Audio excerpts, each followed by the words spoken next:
ஜிப்ரீல் அலைஹிஸ்ஸலாம் அவர்கள் 2 கிண்ணங்களை முன்னால் கொண்டு வந்து வைத்தார்கள்.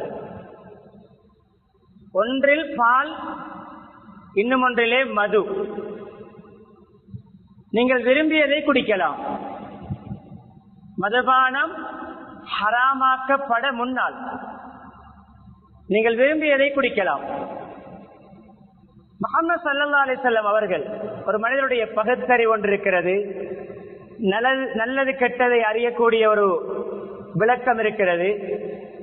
அந்த மனிதனுடைய அடிப்படை நற்சுபாவத்தை வைத்து முஹம்மது ஸல்லல்லாஹு அலைஹி வஸல்லம் அவர்கள் பால் கோப்பை எடுத்து அருந்தினார்கள்.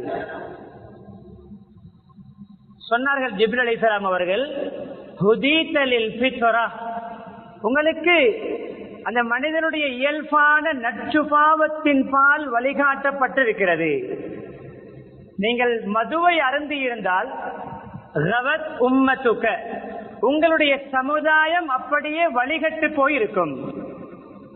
அன்பானவர்களே, இந்த நிகழ்வை கொண்டு நான் என்னுடைய பிரசங்கத்தை ஏன் ஆரம்பித்தேன் என்றால், மதுபானம் ஹராமாக்கப்பட முன்னரே மதுபானத்துக்கு நபி அவர்கள் ஒதுக்கி அதை பற்றிய தீங்கை விளைவை மிஅராஜுடைய பயணத்திலேயே நமக்கு விளக்கி இருக்கிறார்கள்.